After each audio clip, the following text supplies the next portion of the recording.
Hi everyone, it's Lisa here and welcome to the fifth video in the beginning or getting into art journaling. If you have just come to this channel and you're not sure what we are talking about, this video series is all about learning products that you can use to get into art journaling. Later on, once we get to the end of this series, I hopefully will be able to sit down with you guys through whether it's YouTube Live or I guess it's Google Hangouts or Ustream or something like that. And then we can just do one all together. So that's my hope at the end of this whole series. So if you have not seen the other videos, we are again on the fifth video.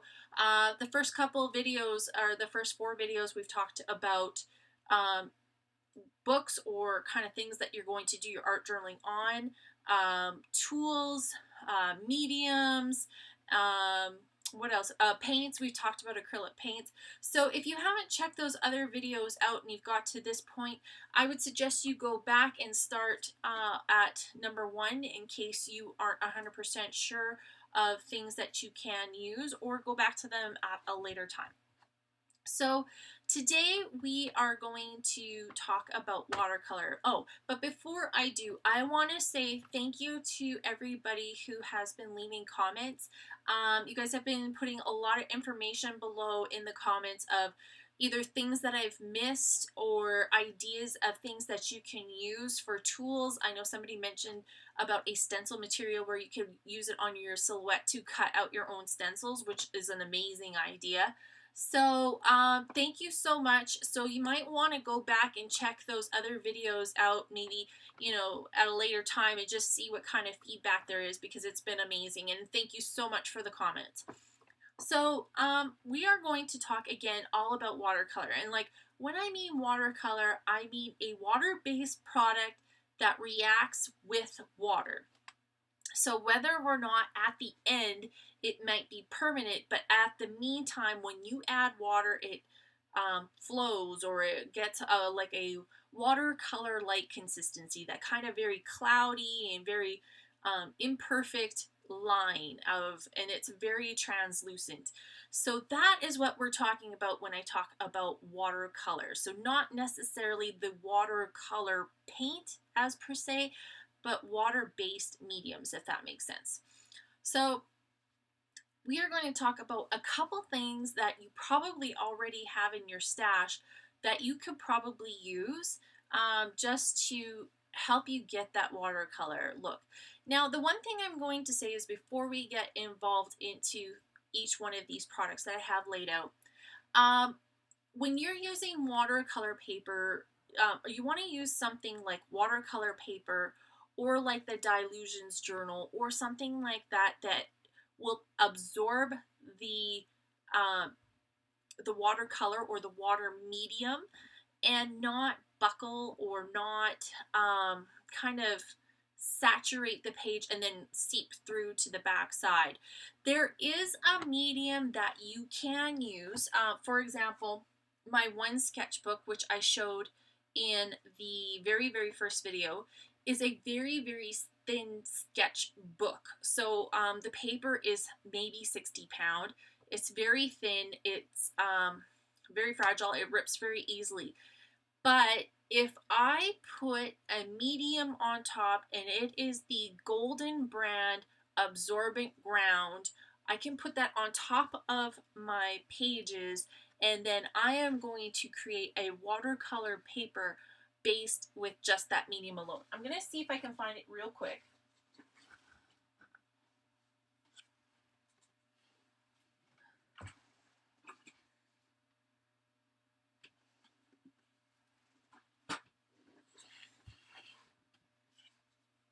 All right, so this is what it looks like. Is it necessary for you to get this? No, but I did want to show you that if you want to keep the same kind of book, if you don't want a special book or buy special watercolor paper or do something, it is possible to use this absorbent ground. Again, this is the Golden brand. You probably can find it in Liquitex as well. But you could definitely put this on top of your pages, use it instead of your gesso, and then now you have watercolor paper. So if you are interested, that is something that you can definitely do. If you cannot, or if you can't find it, I would say just play around with watercolor paper. Again, you can find it relatively easily. There's the hot, there's the cold press. Again, it just depends on preference at this point, whether you like the more texturized cold press or if you like the very smooth hot press paper. So again, that's kind of a preference. The other thing you could use is the Dilutions journals. The paper in them is a very thick cardstock consistency, and it does not, the watercolor medium doesn't soak through the page. I have never had my water mediums soak through the page at all. So it's not to say that they won't, but I haven't had it. So if you wanted to use your Dilutions books for watercolors, you most certainly can. So that's just kind of a little food for thought on the medium for watercolor. So now we're going to get kind of into the actual colorization of the medium. So there's a lot of things that you can actually use, which you probably already have in your stash. One of the most basic things that you're probably going to think of is the actual watercolor palette. These are just like the cheap Artist Loft watercolor palettes that you can get. And I think they're like, I don't know, like $14, something like that, from Michaels. And they have a wide range of colors. So you can definitely use something like this for watercolor. When you get into looking at more expensive watercolors, and you look at these ones, the vibrancy and on them isn't as good when you compare it to higher quality watercolor paints. But if you don't care, I don't care, then, and nobody else cares, you can use these, because nobody's going to really know, hey, she didn't use the most expensive watercolor to make that watercolor page. Who cares? Use whatever you have. That is the whole idea of this video series, is just to use what you have, but to also give you ideas of things that you might not have thought of. So again, just the cheap watercolor set. There's a lot of other things that you can use as well. If you are a scrapbooker, you probably already have these. These are gelatos. They look like chapstick. Do not put them on top of your lips like this. These are actually a pigment, kind of like an oil pastel. They are reactive with water. However, when they dry, they are permanent. So they are a nice way to get a really good wash of color over top of your image and to play around. And there is a ton of colors. This is just one of my little cups. I'm just going to pull out a handful of them so you can see like the really bright, vibrant colors. You can get them in a whole bunch of other colors. Whoa, let me go there. So there's this lemon. There's the lemon. This one's like metallic melon. I'm not sure if you can see that. It's really hard with the glare on the computer. This one's bubblegum. This one's watermelon. And then this one's raspberry. But you can see, I'm just going to hold the cup up so you can see. This is just one of the cups that I have with gelatos in it. You can either take your finger, I usually get it a little wet with a baby wipe, and then just kind of blend it around. I'm just going to show you, I'm going to show you the pink one because it'll probably show up really well. Okay. So it goes on just like just like a crayon. You're going to just color it on. If I take my finger, you can see it smudges a little bit, but what I like to do, if I could find, I'll just spray some water right here. If I take my finger and I get a little bit wet, I can now just kind of move that paint quite a bit more.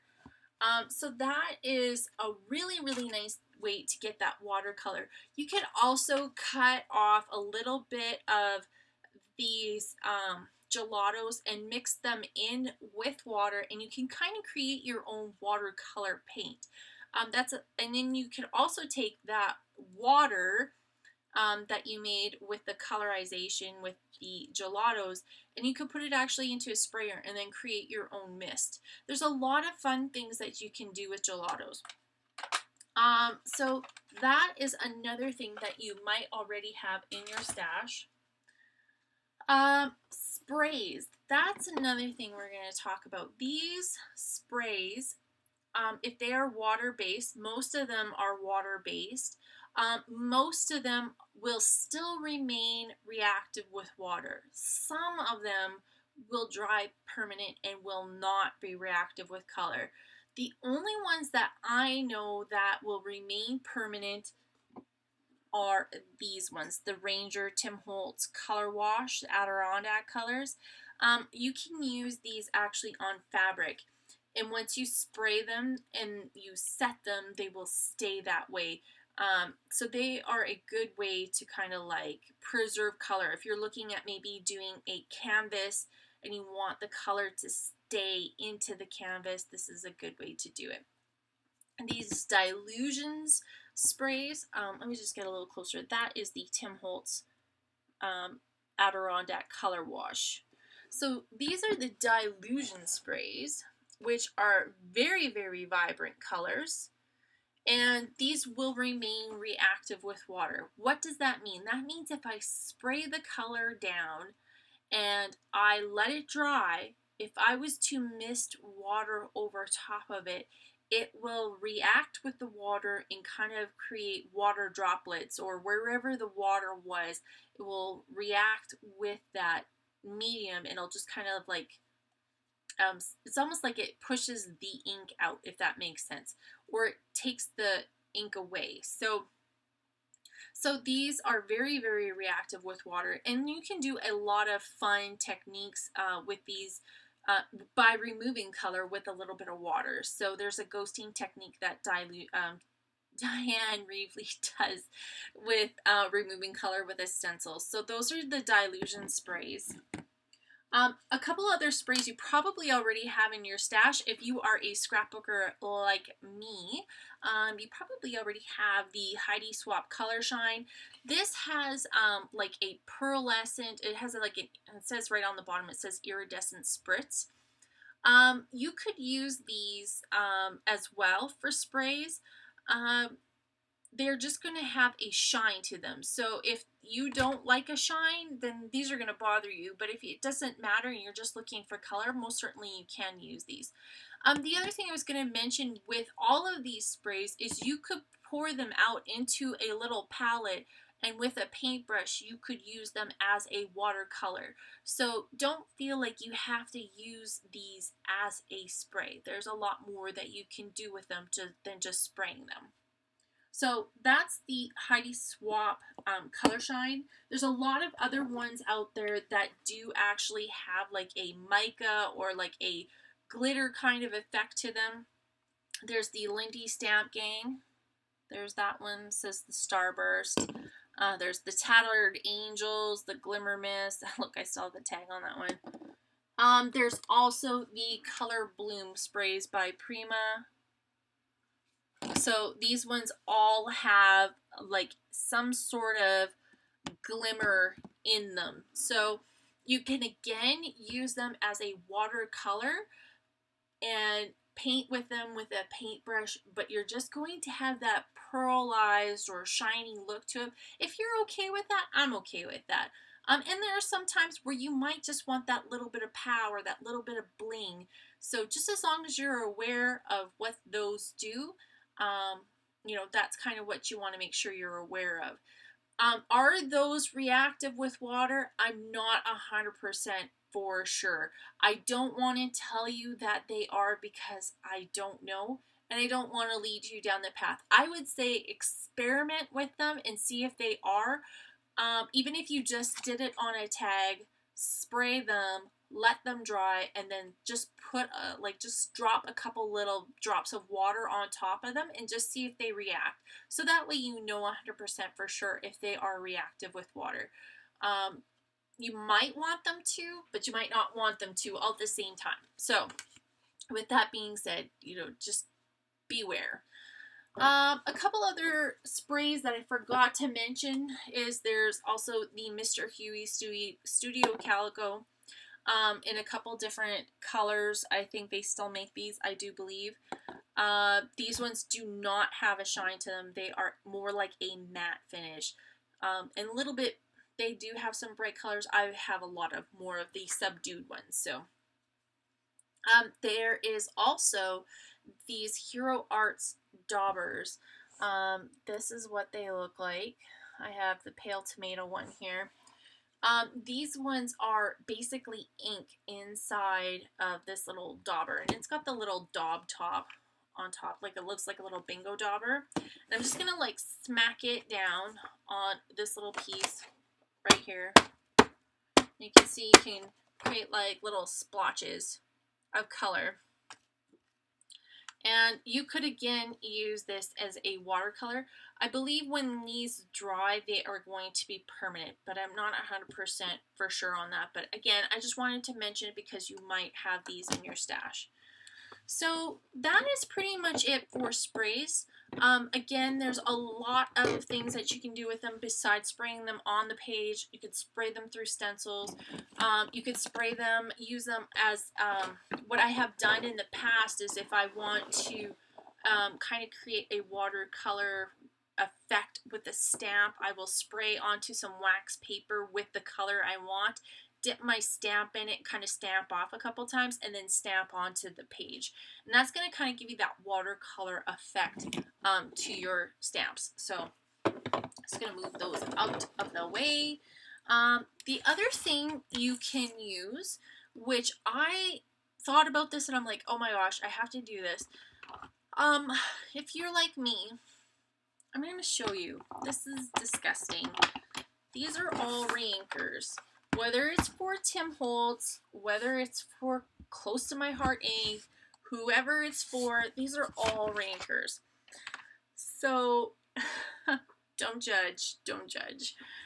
These are all reinkers for the Tim Holtz Distress ink pads, which you could totally use these for watercolor as well.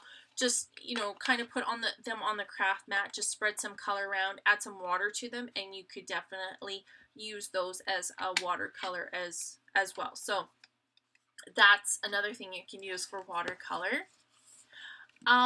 These reinkers, again, they are reactive with water, and you can use these for watercolor as well as I mentioned in a previous video, you could use these with your fluid matte medium or your regular gel medium and create your own kind of transparent paint. So that's another thing that you could use with these.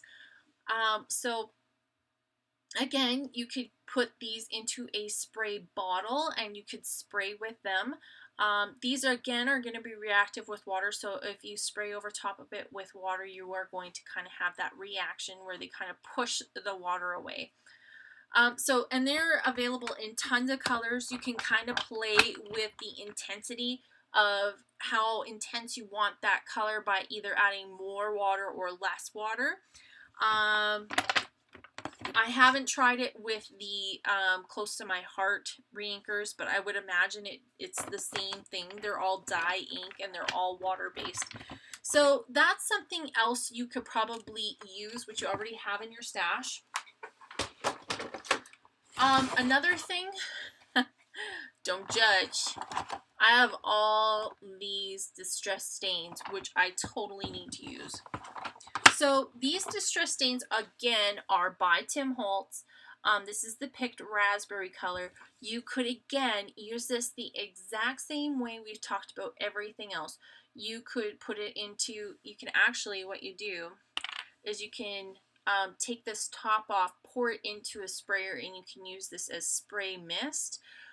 Or you could pour it into a palette, or even just put it on like a piece of wax paper and use it with your stamps, or however you need to. But again, these are reactive with water, so just be wary of that. So that is pretty much all that I could think of Oh, there's one more thing I should say. Now, if you are kind of played around with that and you want to kind of jump up into maybe a little bit more of an intense watercolor, there's a couple things that you can get. The second one is like advanced, or I'm not going to even mention it, and they are very, very expensive, and I don't really want you guys to kind of look into expensive things at this point, especially if you're trying to get into art journaling. They're awesome and they're amazing, but it's just not for this time, so we'll leave that alone. But if you are wanting to kind of get into more of a watercolor thing, there's watercolor pencils, which I don't have any. I'm dying to get them, but you could get watercolor pencils. The Inktense ones have very, very intense colors. There's the Faber-Castell watercolor pencils. There's like a ton of watercolor pencils, and basically all they are is a pencil with watercolor lead throughout, not lead, but watercolor sticks throughout the actual pencil, and you could put down color and again just blend it out. So you could get those in sets from Michaels or whatever. I know Faber-Castell has them in different sets. So that is something else you can do. I'm not 100% sure on how expensive they are, but I know there's a lot of different brands of watercolor pencils out there. You might want to just do your homework on them. Sometimes, you know, you're just going to have to look to see. I know I want my own watercolor pencil, so I'm not going to, you know, say don't do it because I'd be wrong, because I want them too. So these are Inktense blocks. These are like an in-between watercolor pencils and like an oil pastel, I would say, but not all at the same time. They're very, very different. So this is what they look like. This is what the container looks like. These are 24 blocks. I believe they come in 16, 24, and 36. I'm not sure. 12, 24, and 36. I'm not sure. So when you open the package, they look very similar to this, however, not as dirty, and they look a little cleaner and not broken. What I like about these is the color is just as it says. It's very, very intense. Oh, before I go on, I should mention that if you've seen the price tag here, you can see that they're roughly $77 retail. I got them for $54. So a little bit are on the pricier side, but as you can see, you have quite the array of colors here. I don't even know if it tells you what the colors are, but they are very, very, very intense colors. So I'm just going to grab a wet brush just to show you. I'm going to even go right on this tag that I have here. So I just have my wet brush. This is an acrylic brush, not a watercolor brush. Don't judge. So let's just go into this really pretty pink here. Again, my paintbrush is wet, so you can see I'm just rubbing it on here, and you can even see on the bristles that that color is laid already on here. So if I hold this up, you can see, which my brush is still, it's a little dry. I like to have a little bit of a wetter brush just to move it along. And you can see I can move that color even if I go to this side, just so you can see. That color is really intense. I can even get more intense. You can see that color is really, really intense. So that, I think, is like the quinacridone and magenta. Another really pretty color is this blue one right here, which I'm just going to get really wet. And you can see it's quite bright and very intense. Now, these don't last very long, They last a long time, is what I'm trying to say. You can take them out. You can color them like a stick on actually your page. You can see I'm coloring right here. I'll get my finger wet, and you can see I can even just move that paint with my finger. I tend to leave mine in the little palette just like this and pick the color up and move it along if I need to. And then it does have some nice little convenient trays here if you need to mix your own color. But this is a really good set if you are interested in kind of advancing your watercolor.